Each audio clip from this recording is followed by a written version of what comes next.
Ju përshëndes nderuar teleshikues, mirë se vini në News 24 fundjavë. Jemi së bashku në të transmetim të drejt për drejt. Sot në fakt është puntata e fundit e programit për të rikthyer sërish në shtator. Dhe kemi zgjedhur që në këtë ditë të fundit të flasim pak për pushimet, të cilat sa na kënaqin, ka shumë persona të tjerë që I krijojnë edhe atë stresin se si do të organizohen, si do menaxhohen, financat, koha, a kanë mundësi, s'kanë mundësi, a kanë fëmijë, s'kanë fëmijë, etj. Unë kam në studio të ftuar një mikeshe e cila shpesh më ka ardhur gjatë gjithë sezonit, është ekspertja e komunikimit Dirsa Roçi, faleminderit shumë. Faleminderit me për ftesën dhe për ambientin që krijon në këtë emision. Ndoshta duhet thënë tani në fund, krijon një atmosferë shumë pozitive. Disola Rapa, faleminderit shumë, mikesha e programit, shpesh me këshilla psikologjike shumë të mira në momente të caktuara për tema të caktuara. Faleminderit për ftesën. Të flasim për pushimet, unë e thash edhe pak më herët Tirsa që është momenti më I bukur për një kategori, po edhe më delikat për një pjesë tjetër. Dhe titulli është ftesë për të mos krahasuar veten. Pse vuajmë ne, si individ, kur të tjerët zgjedhin të pushojnë dhe ne nuk kemi mundësi? Ndoshta nuk është vuajtje, pra nuk dua ta nis. Këto do ta caktoj edhe psikologja, po me pjesën që vuaj ndoshta është kthyer në një trend. Pra ajo që unë shikoj është që ka shumë dukje. Pra është dëshira për të qenë në dukje. Ndoshta rrjetet sociale, mënyra se si promovohen pushimet sot kanë bërë efektin e tyre, pra duket sikur ne pushimet nuk po I bëjmë më për vete, po për të tjerët, pra që të tjerët e shikojnë dhe unë besoj që luksi vërtet një ditë nuk do jetë ai hoteli me 5 yje, po do jetë të bësh pushime pa qenë nevoja që t'ja konfirmosh tjetrit, pra që ti ke pushuar. Se besoj që kjo është pra nevoja që ne t'ja u tregojmë të tjerëve që kemi pushuar. Dhe ndoshta besoj kjo është ky lloj krahasimi që ndodh. Pra ndodh ai krahasimi që në rrjetet sociale, normalisht një fotografi do duket e këndshme, duket e bukur, të josh ta vizitosh atë vend nëse nuk ke mundësi, normalisht që vjen ajo pjesa tjetër e keqardhjes, pra nuk besoj se vuajnë për hir të tjetrit, po për hir të vetes. Pra pse nuk e kemi mundësinë që ta vizitojmë atë vend ose që të mund të shkojmë në atë periudhë në atë vend.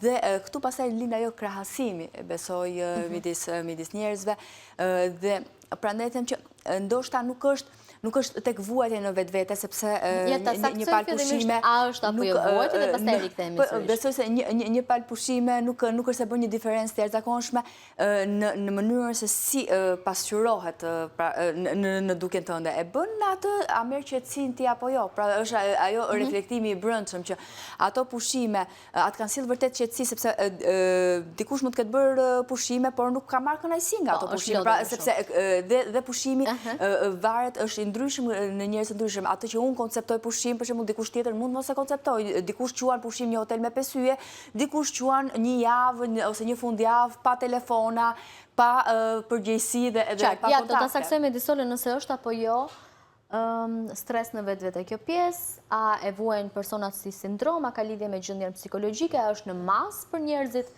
që e vuajnë këtë pjesë, si e konceptoni ju nga ana juaj psikologjike? Në fakt, pushimet sot janë kthyer një lloj stresi për fakt efektet që kanë edhe patjetër mediat sociale, Instagrami, TikToku, njerëzit mundohen që ta reklamojnë sa më bukur pjesën e udhëtimeve të tyre, të pushimeve të tyre, ndoshta edhe ndonjëherë kur këto pushime nuk janë aq të kënaqshme apo aq të bukura.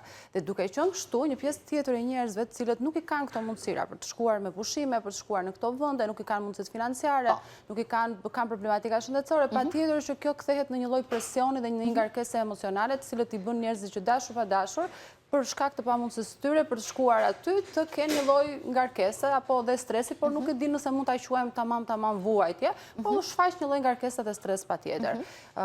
Sigurisht që kjo stres dhe kjo ngarkesë emocionale shfaqet më tepër tek të rinjt, sepse të rinjt janë ata që frekuentojnë më tepër mediat sociale, janë ata që patjetër kanë dëshira më të mëdha për të pasur këto pushimet e luksit dhe për të frekuentuar vende qoftë pak të shtrenjta, pije, E keni parë për shembull të trendin që qarkullon që të gjithë shkojnë në të njëjtin vend vetëm për të treguar të vetëm për të nxjerrë atë foton nga i vendi dhe për treguar. Pa dashur të parashikojmë se ka njerëz që duan ta shijojnë. Sepse është lloj statusi. Pak a shumë ne kur shikojmë një vend që ka patjetër frekuentim dhe nga njerëz, po them influencer, VIP-a, potencial, patjetër që ne do duam të shkojmë për të hedhur një foto në Instagram për të na parë tjerët që ne jemi si gjithë tjerët, sepse kjo hyn dhe me atë fear of missing out, pra frika e të munguarit atë përjetimit që njerëzit e tjerë po e përjetojnë. Do dhe me veshjet në tërësi, pra të qenit pjesë e një grupi. Sepse tregon edhe një formë statusi, pra tregon një mënyrë se si ti prezantohesh tek të tjerët. Pra neve shpesh nuk i bëjmë pushimet vetëm për vete, i bëjmë edhe për t'i treguar të tjerëve, shiko se unë mund ta përballoj këtë luks, ose unë mund ta përballoj vajtjen në këtë vend, domethënë duket sikur shpesh pushojmë për tjetrin më shumë se sa për veten. Cili është mekanizmi psikologjik që na bën të ndihemi ne të pavlefshëm vetëm se nuk shkojmë për shembull në një vend turistik? Çfarë ndodh me psikologjinë e një individi, një qenie? Çfarë mendon, çfarë logjikon? Si e koncepton këtë aspekt? S'parisht ajo që unë thash, është frika e të munguarit të një përjetimit, cilët njerëz të tjerë po e përjetojnë, dhe duket sikur ti nuk e përjeton. Nëse dikush ka shkuar me pushime, hedh gjëra të bukura, ti je në shtëpi ose je në punë, patjetër që ti e ke këtë frikën e të mos përjetuarit. Patjetër që një pjesë tjetër është krahasimi social që ne bëjmë.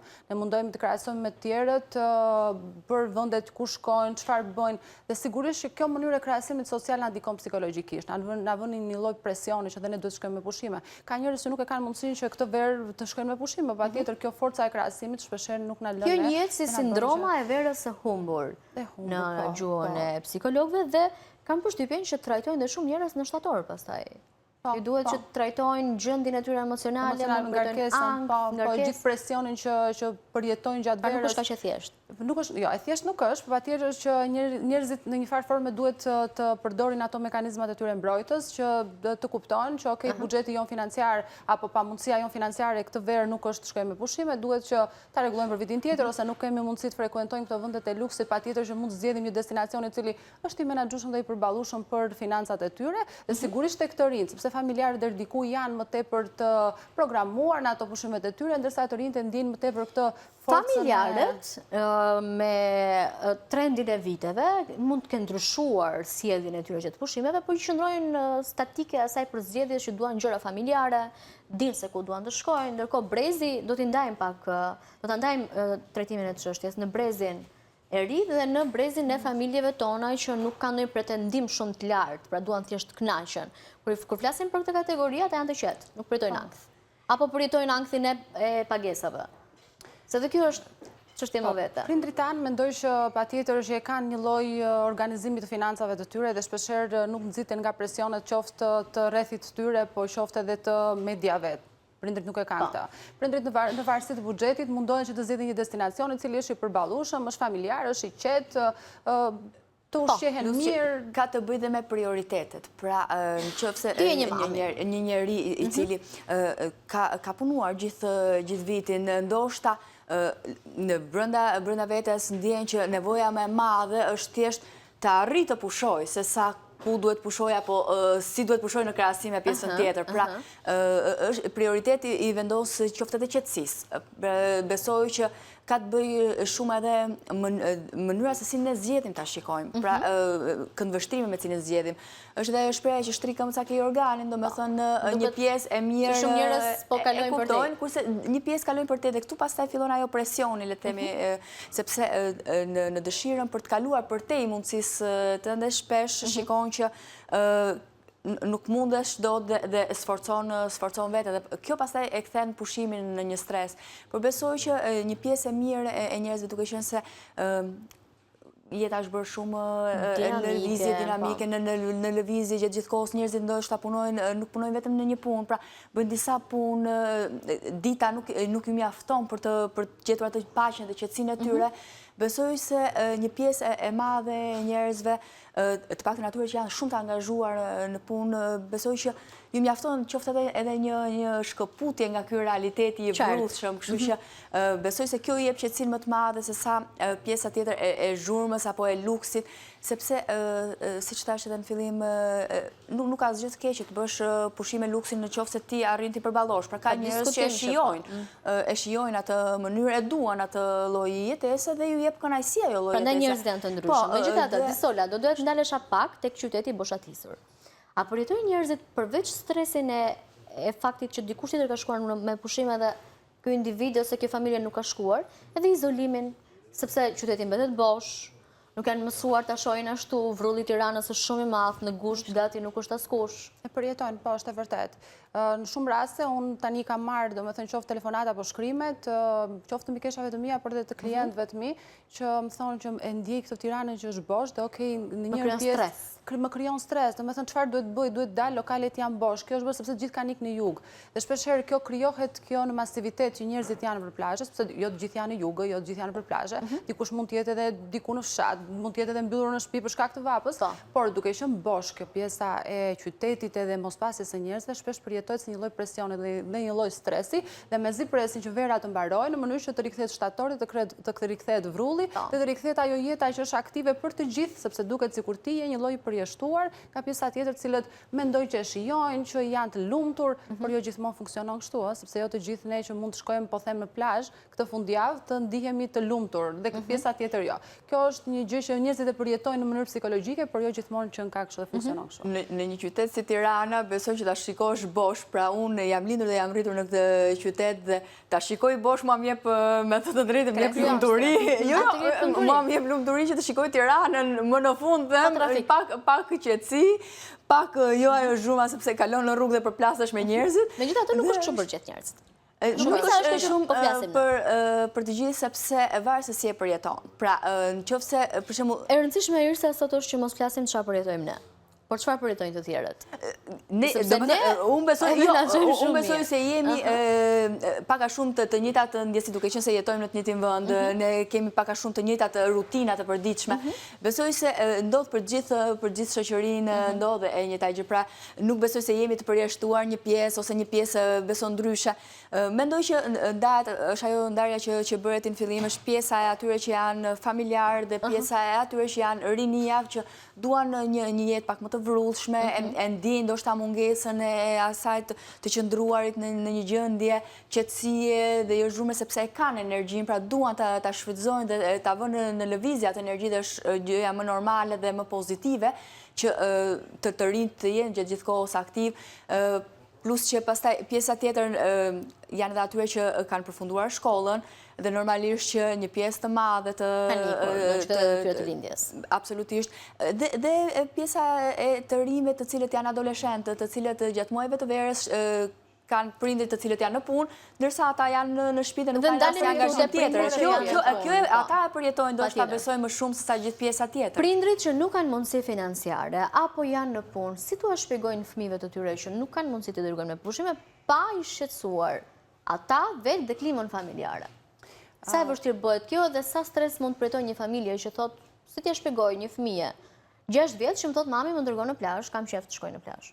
Plasi për një familje 6 vjeç patjetër që është pak e vështirë për të kuptuar edhe për t'ia shpjeguar. Sado që mund të mundohen prindërit, patjetër që unë mendoj që në realitetin sot shqiptar fëmijëve pak a shumë mundohen që t'ia plotësojnë këto dëshirat e vogla, qoftë edhe nëse nuk kanë mundësi në plazh, mund të shkojnë në peshina.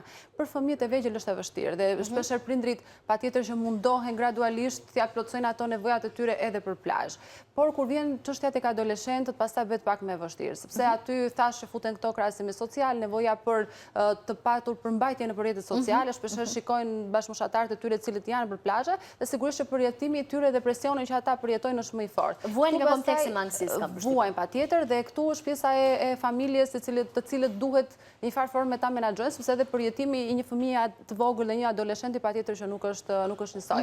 Por ajo që është e rëndësishme është që duhet të kuptojmë të ardhurat e familjes, të kuptohen që ato vijnë gradualisht, është një mësim që japin fëmijës në mënyrë graduale. Kam përshtypjen që duhet filluar më përpara. Po, duhet gradualisht, qoftë me moshën gradualisht, por qoftë edhe me, po them, gjatë muajve gradualisht. Për të kuptuar që ne duhet kursejmë disa të ardhura ose këtë vit familja jo nuk i ka mundësi për të shkuar në plazh, por do mundohet vitin tjetër në mënyrë që përjetimi i tij të jetë sa më i pak. Megjithëse adoleshentët në fazën dhe në vrrullin e të cilën ndodhen patjetër që e kanë të vështirë ta kuptojnë këtë mungesën e familjes, e të ardhurat e familjes.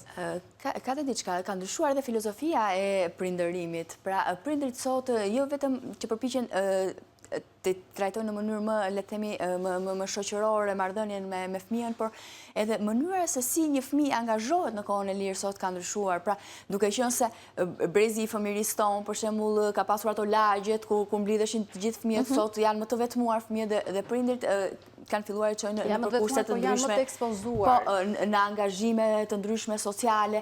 Pra, besoj që kjo është një mbushje. Dhe të mos harrojmë që kur fëmijët kthehen në shkollë pas pushimeve, pyetja e parë që bën njëri tjetri dhe shkut ka dërguar me pushime. Dhe kjo është përgatitja që prindërit duhet punojnë. E kemi ndjemë edhe ne kur na pyesin ku keni shkuar me pushime, tani për qenë të vërtet. Ose shpesh na pyesin a keni dalë këtë fundjavë? Ku keni qenë?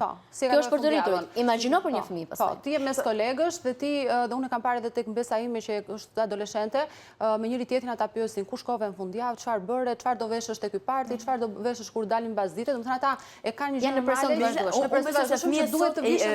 Fëmijët sot janë edhe më të angazhuar. Pra, prindërit e kanë kuptuar, i çojnë në kurse të ndryshme, ndjekin talentet e tyre. Është lodhje në tërësi, është lodhje, por që kur jep fëmijët e kanë ato energji ose të rinjt e kanë dhe duan ta shfaqin atë energjinë që kanë, kështu që kur çon ato do ishte edhe si një këshill për prindit, pra që këto muajt e verës të mos jenë vetëm thjesht një pushim absolut, sepse ndodh një shok në mënyrën se si një njeri e përjeton, le të themi, pushimin absolut. Ka nevojë që të jetë vazhdimisht i ngarkuar me diçka, me një punë, sepse e ka atë energji që ta përballojë, kështu që le të angazhohen në atë talentet e tyre. Një njeri i cili zhvillon talente është po aq i lumtur sa një njeri i cili ka shkuar me pushime, unë jam e bindur për këtë. Pra, hajde shpjegoja një fëmijë këtë gjë. Hajde shpjegoja një fëmijë se si duhet sillet kur ka dal nga pushimet, pra jemi kthyer në shtator dhe ka shkuar në shkollë dhe diferenca bëhet përmes pushimeve. Cilat janë mekanizmat që prindërit duhet punojnë me fëmijët? Pra, çfarë duhet të bëjnë? Si duhet ta shtrojnë atë diskutimin në shtëpitë e tyre? Patjetër që atë që thash duhet jetë graduale, duhet jetë një shpjegim gradual që fëmia të kuptojë dhe të realitetin në të cilin jeton. Patjetër që jo të gjithë njerëzit janë njësoj, duhet t'ia shpjegojmë fëmijës që shoqja jote e klasës po ka shkuar në këto pushime, sepse i ka pasur mundësitë, ndërsa ne këtë verë nuk kemi pas mundësi të pushojmë, por patjetër që vitin tjetër do të mundohemi që dhe ne të shkojmë dikuj që ti të kënaqesh, ose shpeshherë duhet që patjetër ta vendosin fëmijën, nëse nuk kanë mundësi ta shkojnë me pushime, ta çojnë me pushime, patjetër që duhet t'i japin një kënaqësi tjetër në mënyrë që t'ia balancojnë këtë lloj kënaqësie. Dhe në një farë forme duhet patjetër që ne të mos ndjekim presionin e turmës, por duhet që t'i ofrojmë kënaqësi fëmijës në një formë tjetër. A ka pasojë fatgjata mangësitë që kanë në këtë aspekt fëmijët sot? Por japin një lloj përjashtimi fëmijës, po mungesë besimi në vete, se japin një lloj përjashtimi nga pjesa tjetër, patjetër që unë e thashë shikojnë si një lloj status të gjitha dhe patjetër telefonin e shikojnë si një lloj status pushime dhe sot fëmijët nëpërmjet këtij statusi patjetër që ndikojnë tek vetbesimi dhe vetvlerësimi i tyre shikojnë, por jo gjithmonë, sepse kjo varet edhe nga karakteri që ka fëmia. Shpeshherë ka fëmijë të cilët rriten në ambiente të cilët kanë një karakter të fortë, cilët i ndihmojnë fëmijët që të rriten edhe pse ti nuk e mundësi të shkosh me pushime se çka shkuar shoqja jote. Shkak pasojë ka gjithmonë, pavarësisht se nuk shfaqet dhe duket se një fëmijë ka karakter të fortë, por është fëmijë në fund të ditës. Ka patjetër. Sigurisht që të ardhurat në një farë forme në Shqipëri po bëhen sot një lloj kanë qenë gjithmonë, po është një sfidë shumë e madhe. Kështu që dashur familje të cilët nuk i kanë këto mundësira duhet të punojnë fort me fëmijët e tyre në mënyrë që leku dhe paraja të mos ndikojnë në zhvillimin e tyre, sepse është ndonjëherë e frikshme dhe duhet lënë ai mesazh ndoshta fëmijëve është një punë që është një punë e përditshme, jo thjesht e një periudhe që lumturia nuk gjendet gjithmonë tek ajo që është dukja, pra tek ajo që ke bërë në një javë apo tek ajo që ke bërë në një muaj, sepse lumturia është edhe ajo qetësia që ti gjen në familje, në atë tryez çdo ditë. Lumturia është edhe mënyra se si prindi kujdeset dhe të kushton vëmendje ty, sepse ndoshta një fëmijë tjetër që ka pushuar dhe mund të ketë luksin që të pushojë, ndoshta nuk ka pasur praninë e prindit, pra ai ka vuajtur nga diçka tjetër, ndoshta edhe një hendek edhe më i fortë social. Kurse ju duhet shpjeguar që rrethanat janë të ndryshme, le themi përditshmëria është e ndryshme, por në thelb ajo që i vlen çdo fëmijë, sepse shikoj që është një përpjekje e vazhdueshme e prindërve për t'i kënaqur në mënyrë materiale fëmijët, ndërkohë që nuk po punojmë aq shumë me faktin që duhet ajo kënaqësia shpirtërore shumë më tepër. Pra, ndoshta edhe në mungesa fëmijëve nuk është e nevojshme të plotësosh çdo dëshirë, çdo kënaqësi.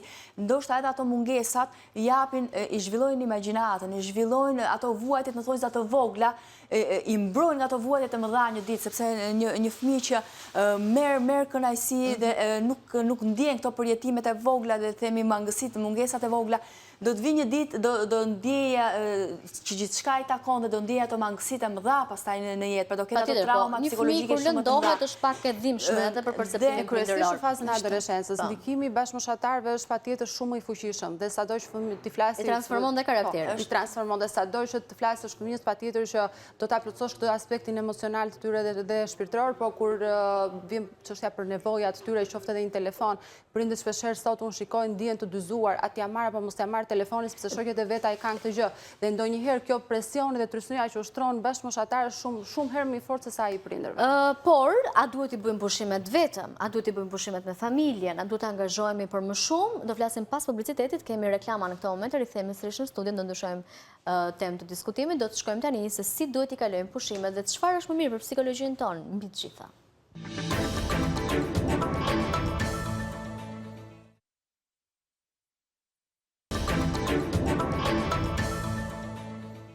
Rikthehemi sërish në transmetim të drejt për drejt dhe në studio ka vijuar biseda, ashtu sikur se e thash, do të flasim tani nëse pushim duhet i përgatisim t'i konceptojmë vetëm apo bashkë me familjen. Si familjare, si mami, e koncepton jo që dikësh pa vajzën me pushime? Praktikisht bëhet e pamundur, po shpirtërisht është shumë e dëshirueshme, domethënë. Shpresoj që mos ta kuptoj vajza këtë gjë.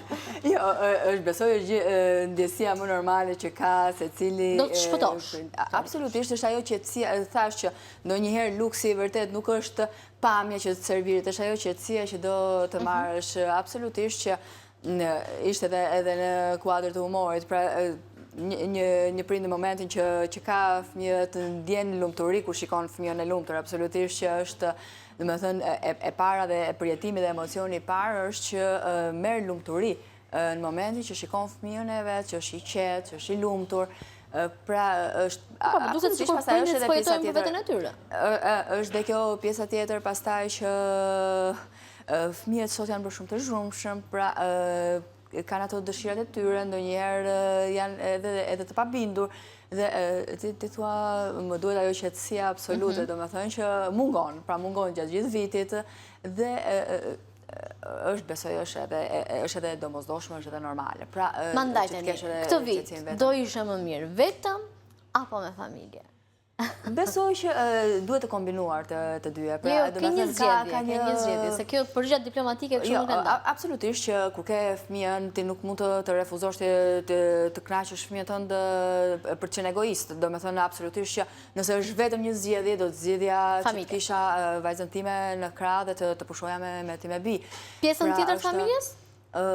Pjesën tjetër të familjes, nëse besoj që pushimet bëhen më të bukura kur ka shumë njerëz, absolutisht që po. Ka muhabete, ka muhabete, sepse ka diçka edhe ka rëndësi edhe ku zgjedh të pushosh. Pra filozofia e pushimit që ke zgjedhur, pra nëse ti do qetësi absolute dhe ke nevojë thjesht të rimbëkëmbësh veten, mendimet, të fitosh atë paqen dhe qetësinë, absolutisht që besoj që një njeri ka nevojë që të jetë sa më i kufizuar tek numri i njerëzve që ka me vete.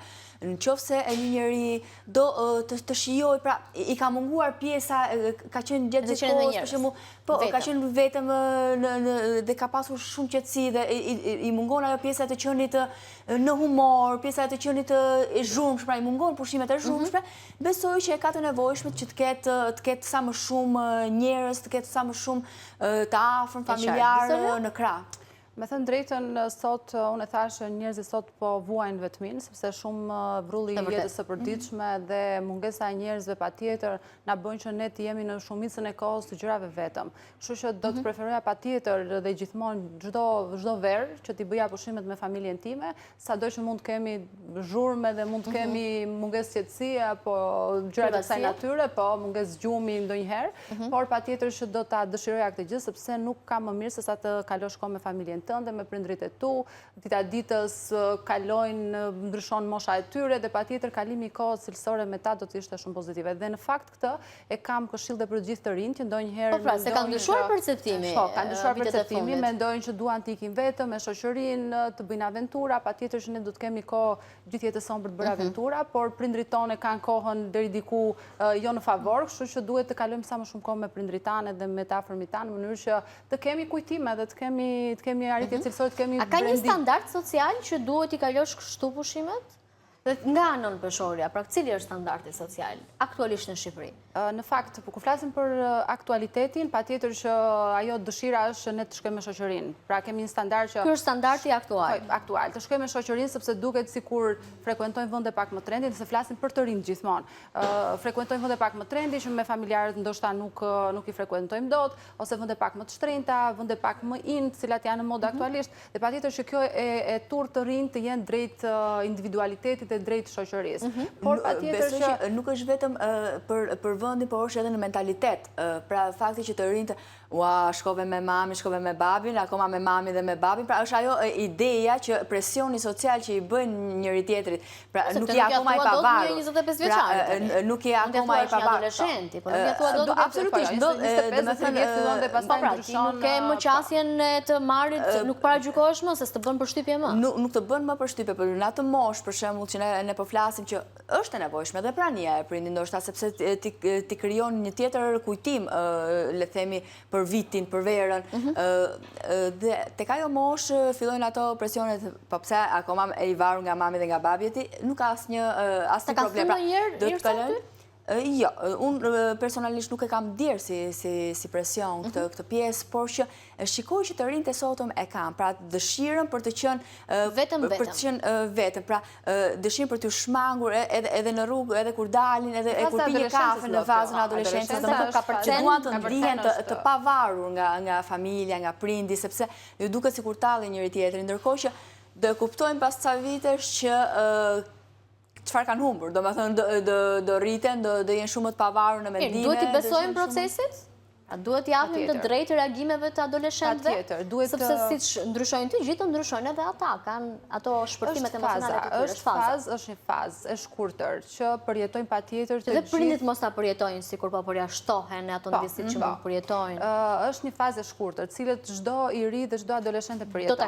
Do ta kaloj. Është faza e fëmirisë, në cilën ne patjetër që kemi plotësisht mbështetjen tek familja dhe fokusohemi aty.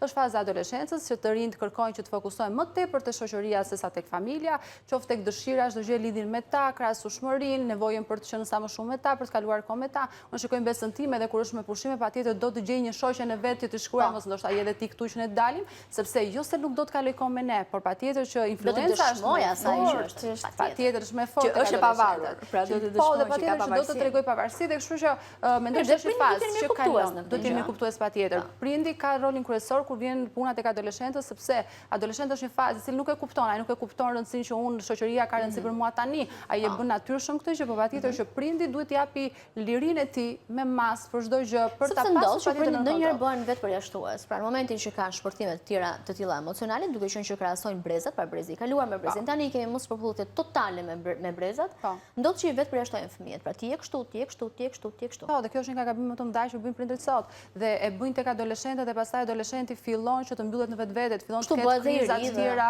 po patjetër kriza të tjera të vetëvlerësimit, vetbesimit, të hapjes, të dëshirës për të shprehur edhe kur ka problematika pastaj. Kështu që kur themi që duhet sot në ditët e sotme ta kemi fëmijën si shoqe, nuk e themi në kontekstin që duhet kemi një lirshmëri pafund, por duhet të jetë një proces që të jetë lëshot dhe mos e kput kur thonë për shembull, të ketë komunikimin, pra komunikimi. Ka një përplasje mendësish për vendin se ku do të pushohet. Familja shtrohet diskutim, ku do ikim, si do ikim, dhe shpesh fëmijët hedhin dhe idetë e tyre. Jemi në një situatë hipotetike, që djali 16 vjeç dhe vajza 14 kanë dëshirat e tyre. Familja thotë jo, do ikim atje ku themi ne. Duhet gjetur një gjuhë e përbashkët, Megi. Pra, unë shikoj që presioni i familjeve shqiptare vazhdon të jetë, pra, e kam vendosur unë, rrogën e kam unë, le temi, çdo gjë e kam unë dhe ju do përshtateni. Absolutisht, do me thënë, duhet gjetur një e mesme e artë, e cila do të kënaq si ambientin familjar, pra do t'i jap një qetësi për gjithë familjen, por do të kënaqë edhe fëmijët. Pra ka gjithmonë një mënyrë për t'i dhënë kënaqësi fëmijës tanë. Pra ti e di se si është fëmija jote. Vetëm prindi e di më mirë se kushdo tjetër se çfarë kënaqësie merr fëmija vet nga një vend i caktuar, nga një eksperiencë e caktuar. Dhe nëse nuk ka mundësi t'ja plotësoj 100% atë eksperiencë apo atë kënaqësi, mund të gjejë një rrugë të mesme. Pra nuk është sepse e shikoj që shpesh prindit e shohin si krenari këtë pjesë, domethënë fiu krenarin time, pra unë jam prindi, unë jam ai që vendos për ty. Ndërkohë që nuk ka pse të shikohet ashtu, pra le të kenë fëmijët të rinj, le të kenë hapësira, le të kenë zërin e tyre në familje, pra pavarësisht moshës. Nga kjo vuan besoj shumë familje shqiptare, pra ti nuk kontribon në familje, ti e ende në këtë moshë, ti nuk ke një mendim dhe ti nuk ke të drejta thuash atë mendim. Absolutisht është shumë e gabuar. Pra, fëmia ka të drejta thot atë mendimin e tij, që edhe nëse është mendimi më i gabuar. Pra, dhe ti duhet ta dëgjosh atë, se nëse ai fëmijë ose ai i ri nuk dëgjohet brenda atyre 4 mureve, nuk do të dëgjohet në shoqëri. Dhe ai ke lënë një traumë.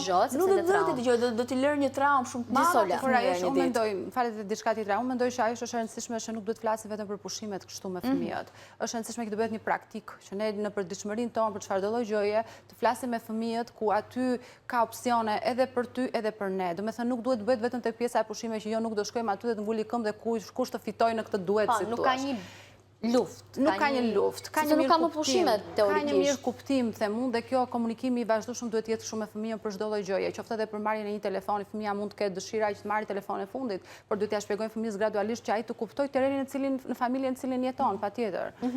Si mund të shtrohet diskutimi që të jetë sa më i butë dhe që të mos kthehet në pas një prishje të pushimeve, sepse një kategori do e shijojë, një kategori tjetër jo. Pra, mund ta shijojnë fëmijët, nuk e shijojnë më prindrit, sepse ju krijohet imazhi që nuk është vendi i duhur.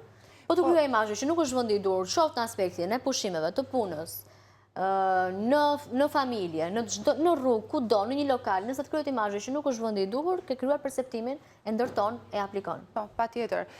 Shiko, adoleshentët, paktën adoleshentët, se kur flasin për fëmijët nuk janë akoma në fazën që mund të vendosin dhe të zgjedhin për se ku duan të shkojnë. Por kur janë në fazën e adoleshencës, patjetër që mund të kenë kërkesat e tyre. Ajo që është e rëndësishme është baza dhe është komunikimi për t'i kuptuar, për t'i treguar fëmijës që të kuptojë që ne në këto pushime do shkojmë, po them, me gjyshen, do shkojmë gjithë bashkë dhe aty na duhet qetësi. Dhe ti do mundohesh me këto elemente vogël, te ky lokali që mund të frekuentosh, te ky vendi, te ky ambienti, do kënaqesh edhe ti aty. Por patjetër që duhet t'ia japim këtë opsion për të kuptuar, sepse është baza. Unë mendoj që sot të flasësh me adoleshentët dhe t'i shpjegosh alternativat të cilat janë më të mira për familjen për momentin, mendoj që kuptojnë të gjithë. Por kjo gjë vjen gradualisht dhe vjen dita ditës, nuk vjen për fazën e pushimeve, nuk vjen për fazën e shkollës, vjen për çdo lloj gjëje, edhe një gjë të vogël, edhe pastrimin e pjatës të cilën ti do konsumosh drekën sot. Nëse ky komunikimi vjen i vazhdueshëm nga element të vegjël, patjetër që adoleshentët do të jenë pranues dhe mirëkuptues me gjërat që vendosin prindërit. Sa e vështirë është të shpjegosh një familje që kam nevojë për hapësirën time, solo, vetëm udhtim, dua të rri vetëm. Si mund të duket kjo një familje shqiptare? Akoma nuk e kemi plotësisht të ngulitur. Dua të pushoj vetëm. Totalisht vetëm, nuk do të them që ti shoqëruar është ai krimi i dyshimit gjithmonë, po pse vetëm do ikësh ti, domethënë dhe pastaj fillon ajo pjesa e merakut të egzageruar. Si mund ta kesh këtë mendim, si mund ta doj këtë gjë? Po mund të kesh nevojë. Mirë te kjo pjesa, po pastaj fillon egzagerohet se shumica e familjeve shqiptare mendojnë gjithmonë për pjesën e shëndetit. Po të gjeti gjë aty ku po shkon, domethënë, dhe fillojnë ato meraqet e familjeve shqiptare që besoj që ndoshta janë shqetësim reale. Ju ndodh një mirë dëshironi të jeni solo tërësisht vetëm? Unë kam praktikuar për një fundjavë të shkurtër. Fundjavë, 2 ditë. Fundjavë të shkurtër, 2 ditë. Tërësisht vetëm. Praktik shumë e mirë është në fakt për të rigjeneruar. Po, vetë, edhe me thënë drejtën nuk është se më janë bërë merak prindërit, sepse është një proces gradual i cili ndodh, është i vogël dhe nuk është se ishte një proces djeditor dhe të mendoj kjo frika se çfarë do thoshti vetëm. Për shembull kur ikin jashtë kur janë edhe vetëm ta mbaroj vetëm pak. Është ajo pjesa e merakut të shëndetit. Po ti je në një vend tjetër për shembull, do jesh mirë me shëndet apo do kesh asnjëri në krah. Ma jep eksperiencën? Po nuk e kam praktikuar jashtë të paktën në Shqipëri. Kështu që ka shpëtuar nga kjo ide që është jashtë. Që është jashtë, sepse jashtë patjetër që duket ne nuk e kemi në praktikën shqiptare, domethënë në vitet e fundit të shfutur kjo praktikë që të udhëzosh vetëm dhe të ikësh jashtë.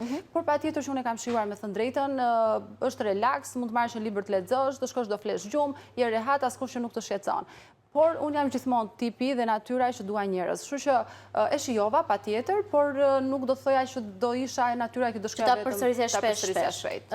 Irsa, do doje solo? Tërësisht vetëm? Unë e shijoj shumë vetëm, ndoshta njëri që shkruan e ka të nevojshme këtë, sepse edhe rigjeneron nga ana emocionale, nga ana e krijimtarisë, le të themi, e frymëzon, kështu që unë shijoj gjithmonë, mua vetëm më shijon, ndoshta jam ndryshe nga rrjedha, po është se janë fëmijët shqetësues që duhet të dëgjosh shihet, janë edhe gjyshrit që i përmendë pak. Shpesh familjet shkojnë bashkë me gjyshrit me vete, fëmijët nuk duan. Fëmijët sidomos nga mosha 6 deri 14-15 vjeç nuk duan të kenë qetësinë e tyre. Adoleshenca është krizë. Jo gjithmonë, varet. Unë them që varet patjetër nga familja, tradita që kanë në familjen e tyre ose dëshira ose afrimiteti ndonjëherë që ti ke me gjyshrit edhe sa shkon me ta. Patjetër që nëse flas për eksperiencë personale, sigurisht që prania e gjyshërve është, domethënë, domosdoshmëri tek ne dhe nuk e kemi, domethënë që okay, erdhi gjyshi dhe nuk do kaloj mirë. Ne duam sa më shumë të kemi prezent, sa më shumë të kaloj mirë, se varet edhe nga natyra patjetër e çdo individi. Dikush ka gjyshër. Është shumë vështirë që njeriu të flasë nga perspektiva e të tjerëve. Flasim vetëm nga perspektiva personale, nuk e largojmë atë mendimin që kemi. Shiko, sepse nuk e largojmë, sepse kjo është një gjë që çdo eksperiencë niset nga vetja, dhe sigurisht që ti mundohesh të japësh shembullin më të mirë të vetes, sepse mendoj që shembulli më i mirë. Dhe mos flasim për rastet që gjyshrit merren për të mbajtur fëmijët. Kjo është një tjetër problem, që po bëhet trend tani, që nuk duam të themi kështu se ngjan shumë, ke gjyshrit janë mjalti çdo familje, janë vlerë pa diskutim, por përdoret pak, duket sikur gjyshrit janë kthyer në shërbëtorët e fëmijëve. Se nuk ka asgjë të gabuar. Pra më përpara, fëmijët e rrisnin pothuajse në shumicë gjyshrit, sepse nuk ka pasur as ambiente ku fëmijët rriteshin. Po gjyshrit kanë jetën e tyre teorikisht. Shkonin shumë pak në kopësht, domethënë dhe pothuajse shumica prej nesh, po të pyesësh janë rritur nga gjyshër. Pra, ne na kanë rritur gjyshrit, prindit i kemi pasur në punë, kështu që na kanë rritur gjyshrit. Dhe nuk quhej, domethënë te brezi atyre as nuk quhej shfrytëzim, dhe as ata nuk e shikonin sikur shfrytëzoheshin. Ndërsa tani ka filluar kjo pjesa, domethënë që duket sikur shkon te termat që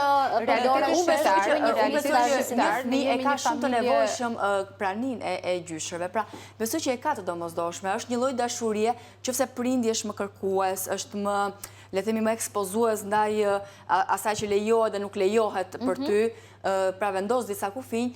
Misioni i gjyshërve është ai i urtësisë, pra misioni i asaj dashurie e cila është gjithmonë, duhet me qenë gjithmonë aty, pra është një dashuri që t'jepet pa kushte, është një dashuri që nuk të imponohet, por që të lë një lloj ndjesie që ty të shoqëron gjithë jetën. Pra të bën një njeri më të qetë, më të mirë kuptues. Jo, ideja ime është këtu, sa egoiste ti gëllon që ti të përzgjedhësh të shkosh me familjen kur mendon facilitetet.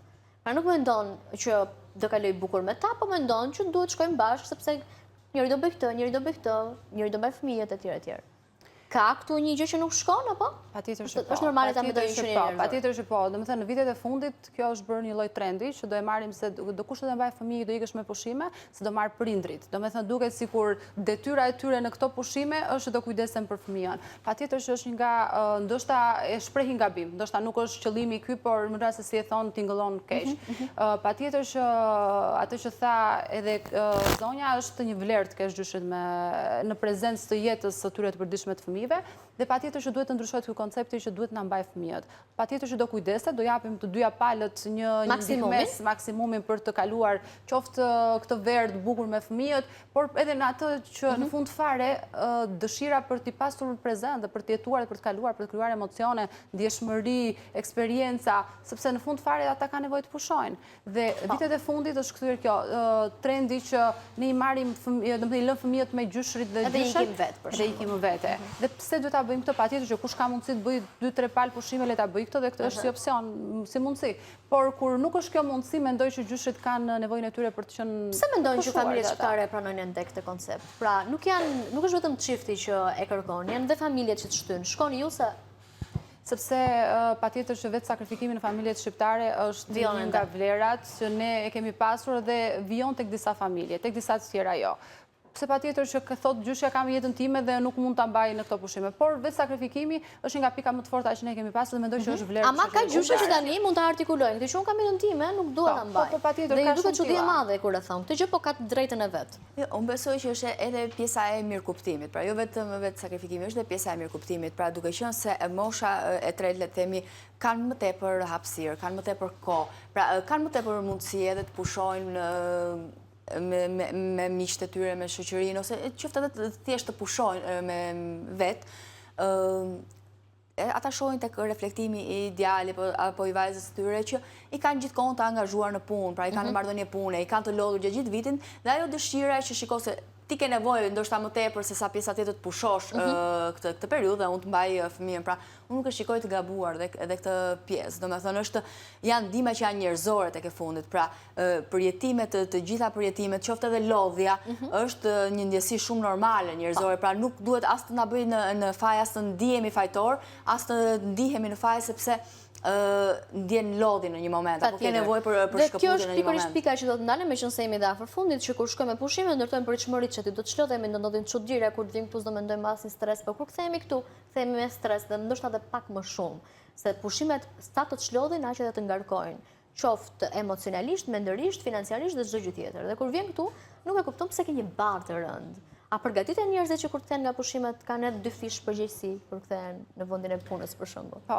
fillimisht është idealizimi patjetër që ne i bëjmë pushimeve dhe destinacionin që kemi zgjedhur, por kur vjen çështja tek aspekti ekonomik, patjetër që deri diku ato janë të programuara se sa do harxojmë. Besoj që aspekti financiar është një gjë që nuk është se të ngarkon plotësisht. Ajo që të ngarkon patjetër që është ti ke kaluar një kohë në plazh, ke më pak orë gjumë, ndoshta sepse varet nga destinacioni, nëse flasim po them për të rinjt, sigurisht që të shkosh me pushime, unë e them gjithmonë që duhet edhe një javë pushime pas ti kthehesh, sepse shpesh herë lodhesh edhe ndjen atë ngarkesën, por kënaqësia që merr nga këto lloj pushime, unë mendoj që patjetër nuk ka vlerë, nuk krahasohet me asnjë gjë. Kështu që ndërsa kur jem me fëmijë dhe me familje, patjetër që shpeshherë fëmia të lodh edhe në plazh, ka te veta, ka gjërat e veta, të lodh 2 fish. Por ajo që është e rëndësishme është shpeshherë nuk duhet të shohim pushimet si një lloj ngarkese që ne kur rikthehemi ndihemi më të stresuar dhe më të ngarkuar. Duhet ta marrim me qetësi çdo lloj gjëje, si çdo proces, edhe pushimet. Ja, është një kohë e bukur në plazh, pse mos ta shijojmë, më shumë rrezë dielli, dita është më e gjatë, patjetër ngjyra blu e plazhit ka një efekt patjetër çlirues në trurin tonë dhe në emocionet tona. Sa më shumë kohë në diell, dita më e gjatë, ne ndihemi patjetër më të lumtur, sepse është kjo proces edhe biologjik, jo vetëm patjetër me orët e funksionimit edhe të organeve të trupit. Po. Unë besoj që ne nuk duhet të shikojmë si shkëputje totale. Pra ne ngarkesa e përditshmërisë na bën që të mendojmë që shiko, ajo për shembull 1 javë, 2 javë, 1 muaj do t'jetë tani një shkëputje totale, unë nuk do mendoj më, zëre se nuk ekzistojnë më ato muajt e tjerë. Do mbyllet rrjetet sociale, nuk do hedh asnjë gjë, nuk është nevojshme. Pra, mjafton ajo të marrësh atë lumturinë, kënaqësinë që sado e vogël, duhet ta kultivosh për ditë. Ajo që unë do thosha të paktën është tek brezi, ne e kapëm pak më përpara tek brezi të rinjve. Pra, ndoshta ajo e keqja që na mbetet në thonjza, nëse do ta themi, është tek pjesa e të rinjve. Për shembull, kur kthehen në shkollë, e para gjë që eseja e parë që bëjnë është ku i kaluat pushimet verore. Ndoshta unë besoj që nuk është e nevojshme që të pyetet. Pra nuk është e nevojshme të pyetet tjetrin nëse nuk dëshiron që të flasë vetë për. Kjo vlen thirrje për mësuesit që po na ndjekin. Sapo fillojnë pra ose pyesin njëri tjetrin ku pushove. Domethënë, mjafton të pyetet a pushove, a u kënaqe dhe kënaqësia është e ndryshme në njerëz të ndryshëm. Njerëzit duan patjetër të dinë se ku, se si. Pra, të tregoj një eksperiencë të nipit tim të vogël, ishte në Kopësht edhe kur ishte kthyer, i kishte pyet shoku vet i Kopshtit, mosh 4-5 vjeçare, ku ishe ti në fundjavë dhe ai tha u shiqur që kishin vajt në Sarand, po them ku ishte në fundjavë, shiqur që isha në Sarand dhe i thash isha aty se s'dia çati thoja. Dhe mua bëri shumë përshtypje kjo që ishte një fëmijë të moshave të vogla dhe thjesht nga që shikojnë terrenin, ambientin, si jetojnë, shikojnë prindrit, shikojnë të gjithë që i pyesin dhe ata mundohen të bëjnë 4 vjeçar të thotë model. që kam shkuar që a dash një përgjigje, kjo do të thotë shumë për gjithë mbarvajtjen e mënyrës së pushimi, të sepse është model. Domethënë ne pushimi sot krijojmë të tilla modele dhe fëmijët e vegjël, të cilët nuk kanë shkuar asnjë vend, thjesht e kanë turp ta thonë shokut vet që unë nuk isha asnjë vend, isha në shtëpi, lexova një libër. Sot thua që lexova një libër, shikohet se diçka absurde dhe po jo thua që isha në pushim. Shkurtimisht le themi pushimi është i ndryshëm në njerëz të ndryshëm. Pra dikush shijon pushimin diçka që e mahnit, diçka luksoze, dikush shijon natyrën, dikush mund të shijojë pushimin, atë leximin që tham. Pra duhet ndarë dhe duhet vendosur ajo balanca midis pushimeve të cilat patjetër duhet të shkëputesh dhe të shkosh diku me pushimin që ty të jep për qetësinë dhe lumturinë, pra atë reflektimin që të nevojitet dhe të mbush me energji për fillimin e le themi sezonit tjetër pastaj. E rëndësishme pa diskutim është që grup mosha të mirëkuptojnë njëra tjetrën, prindrit të mirëkuptojnë fëmijët për kërkesat e tyre, të mirëkuptojnë procesin e rritjes së adoleshentëve është shumë e nevojshme, është si puna e veshjeve që kur i adoleshent një veshje që veshon tani nuk e percepton fare që mund ta veshi. Dhe kur shkon në moshën e dikujt e vesh dhe i pëlqen si stil. Dhe të bëj pushime për veten, pra jo për tjetrin, domethënë se duket sikur gjithë pushimi është ajo fotoja e Instagramit, domethënë. Le ta shijojnë për veten e tyre dhe le të marrin kënaqësi nga ajo që eksperienca e tyre. Këshilla ime do të jetë që thjesht duhet të fokusojmë më tepër tek brendia dhe tek kënaqësia që marrim nga pushimet dhe jo ajo çfarë reklamojmë tek të tjerët dhe ajo që është e rëndësishme është me aq mundësi sa kemi do bëjmë pushime në verë. Nuk kemi mundësi. Vitin tjetër gjithmonë është më mirë. Faleminderit shumë që ju kisha në këtë program, por edhe për gjithë hapësirat që keni qenë në Newsflash fundjavë. Do takojmë ndoshta sërish në shtator. Dhe suksese në sezonin e ri. Faleminderit shumë. Ora është 10:01, shkurtimisht në publicitet, kemi një tjetër të ftuar pas pak.